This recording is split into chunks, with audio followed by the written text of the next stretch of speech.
teks berita itu ditulis dengan bahasa yang memungkinkan atau memudahkan orang untuk memahaminya dengan cepat.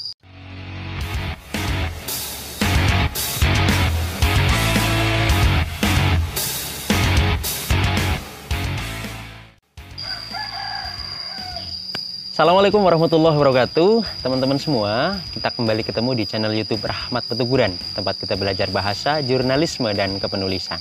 Bersama saya, Rahmat Petuguran, dari jurusan Bahasa dan Sastra Indonesia, Universitas Negeri Semarang.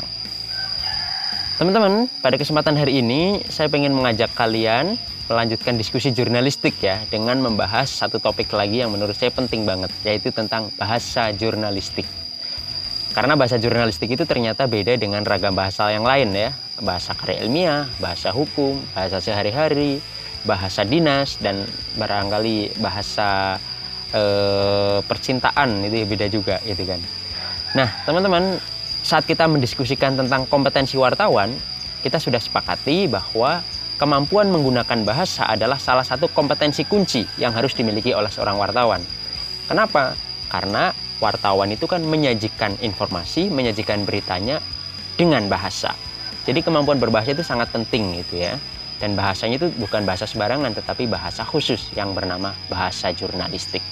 Nah, kita akan pelajari karakteristik bahasa jurnalistik itu bagaimana sih? Dan bagaimana cara kita mengimplementasikan karakteristik itu dalam penulisan berita.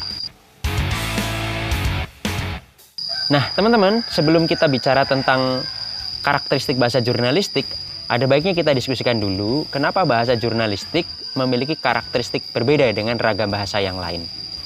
Kalau dalam teori bahasa, teman-teman sekalian, bentuk teks, bentuk ujaran itu ditentukan oleh fungsi sosialnya. Dan fungsi sosial biasanya ditentukan oleh nilai-nilai yang melingkupinya. Nah, dalam konteks ini, bentuk dan struktur teks bahasa jurnalistik itu dikendalikan oleh fungsinya, ya. Nah, karena memiliki fungsi sosial yang berbeda dengan teks yang lain, maka teks jurnalistik itu juga memiliki karakteristik dan bentuk yang berbeda. Kurang lebih begitu ya, kenapa ragam bahasa jurnalistik itu muncul.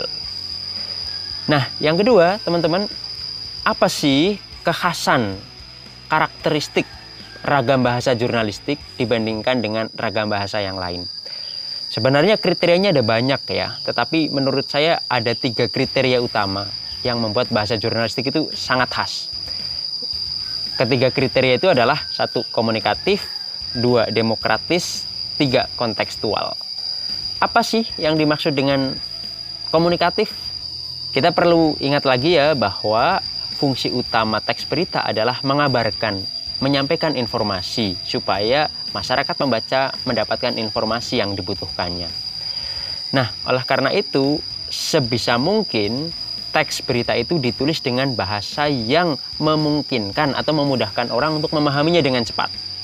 Karena konsumen berita itu kan masyarakat umum ya, bukan hanya masyarakat terpelajar, bukan hanya ahli pada bidang-bidang tertentu, tetapi masyarakat kebanyakan. Bisa dari berbagai profesi, bisa dari berbagai usia, bisa dari berbagai generasi ya, misalnya gitu. Nah, maka teks bahasa jurnalistik itu harus ditulis supaya bisa mengakomodasi karakteristik pembaca dari berbagai latar belakang tersebut. Maka perlu ditulis sekomunikatif mungkin. Maksudnya komunikatif adalah bisa dipahami dengan mudah oleh sebanyak mungkin orang. Nah, prinsip komunikatif itu bisa tergambarkan dalam 3 tataran sekaligus. Pertama adalah tataran diksi atau pilihan kata. Ketika kita menulis berita, kita harus memilih kosakata yang mudah dipahami, kosakata yang sederhana, kosakata yang hidup di masyarakat. Kita sebaiknya menghindari istilah-istilah teknis, istilah-istilah asing yang membuat pembaca itu akan mengernyitkan dahi ya. Karena itu akan mempersulit pembaca dalam memahami atau memperoleh informasi yang dibutuhkannya. Itu pada tingkat diksi. Gunakanlah istilah-istilah sederhana, istilah-istilah yang hidup di masyarakat. Pada tingkat gramatikal atau penyusunan kalimat, bahasa jurnalistik itu mestinya juga sederhana. Dalam konteks ini, kesederhanaan kalimat itu bisa dimaknai dari segi struktur dan panjangnya. Strukturnya itu sederhana. Artinya sebaiknya kita menggunakan kalimat-kalimat tunggal, kalimat-kalimat simpleks ya. Kalau tidak kepaksa banget ya, jangan gunakan kalimat-kalimat majemuk, apalagi kalimat kompleks, apalagi kalimat majemuk kompleks, karena itu akan membuat pembaca cenderung lelah ya ketika membaca kalimat-kalimat yang terlalu panjang. Panjangnya atau jumlah kata yang digunakan juga sebaiknya tidak terlalu banyak. Berapa banyak idealnya? Ada rumus yang saya peroleh dari Mas Andreas Harsono ya. Katanya kalimat yang di bawah 5 kata itu kalimat yang sangat mudah dipahami. Kalimat yang di bawah 9 kata itu masih mudah. Di bawah 12 kata juga masih relatif mudah. Nah, nanti di atas 12, 15, apalagi di atas 21 itu menjadi semakin sulit. Maka ya sebaiknya kita gunakan kalimat-kalimat pendek saja. Kalau bisa 5 kata, 7 kata, 9 kata misalnya, ya nggak masalah. Asalkan pesannya sudah tersampaikan. Nah, prinsip komunikatif pada bahasa jurnalistik itu juga tergambarkan dalam penulisan paragraf. Secara konvensional, paragraf itu kan dipahami sebagai satuan gagasan. Jadi dalam satu gagasan digambarkan dalam satu paragraf. Biasanya tergambar satu kalimat pokok dan beberapa kalimat penjelas. Tetapi dalam penulisan berita, konsep paragraf demikian itu tidak selalu dipakai. Karena dalam menuliskan berita, kita sebaiknya menggunakan paragraf-paragraf pendek. Sehingga satu topik atau satu gagasan itu bisa ditulis ke dalam 2 atau 3 paragraf. Kira-kira berapa banyak, berapa panjang paragraf yang lazim digunakan dalam penulisan berita? Ya 3, 4, 5, 6 itu masih relatif lazim. Tapi jangan sampai menggunakan belasan kalimat, apalagi puluhan kalimat dalam satu paragraf. Karena itu akan membuat pembaca cenderung lelah gitu ya. Nah teman-teman, ciri kedua bahasa jurnalistik adalah demokratis ya. Wartawan ketika menulis berita itu berusaha bersikap adil dengan mendudukkan setiap pihak yang ditulisnya itu dalam posisi yang sama. Egaliter gitu ya. Maka siapapun yang ditulis, dari latar belakang sosial seperti apapun, dari profesi manapun, berapapun usianya, maka diperlakukan sama sebagai anggota masyarakat. Maka dalam penggambarannya di teks berita, pihak-pihak yang terlibat itu juga harus digambarkan dengan gambaran yang sama, gambaran yang adil. Ketika kita menggunakan kata ganti orang ketiga dia misalnya, ya semuanya harus digambarkan dengan kata ganti itu. Tidak perlu atau bahkan dilarang menggunakan kata ganti yang terlalu feodalistik misalnya, beliau misalnya ya.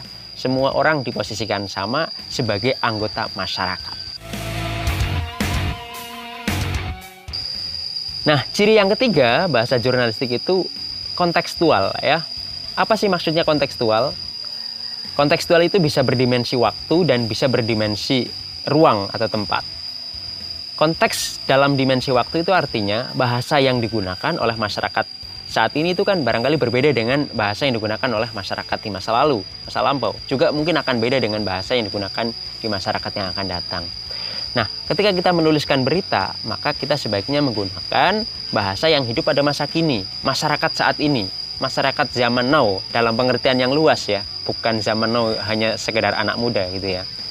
Nah, kita dianjurkan untuk menghindari istilah-istilah yang hanya hidup pada masa lampau, karena itu akan membuat pembaca kita cenderung bingung atau kesulitan memahami maksud yang kita tulis. Kontekstual itu juga berdimensi ruang atau tempat. Kita perlu menyesuaikan bahasa yang kita gunakan dengan kebiasaan, dengan norma-norma, dengan gaya bahasa di wilayah tempat pembaca kita tinggal. Misalnya saya melayani pembaca yang tinggal di Semarang, ya tentu saja karakteristik bahasanya barangkali akan berbeda dengan karakteristik bahasa jurnalisme yang melayani pembaca di Surabaya, di Madura, di Minang misalnya, atau di Kalimantan misalnya, akan berbeda. Karena norma kebiasaan berbahasa masyarakat di satu wilayah itu cenderung berbeda dengan norma dan kebiasaan berbahasa masyarakat di wilayah yang lain. Nah, teman-teman, kalau 3 kriteria atau kekhasan bahasa jurnalistik itu sudah bisa kita terjemahkan ke dalam penulisan berita, insya Allah berita yang kita tulis menjadi berita yang relatif mudah dipahami, sehingga tujuan kita menulis berita dapat dicapai dengan relatif lebih mudah. Nah, itu dia teman-teman sekalian karakteristik bahasa jurnalistik yang perlu saya sampaikan pada kesempatan hari ini sebagai pemantik diskusi perkuliahan hari ini ya. Kita bisa dalami topik ini di kesempatan yang akan datang. Ketemu lagi dengan saya Rahmat Tutuguran. Assalamualaikum warahmatullahi wabarakatuh.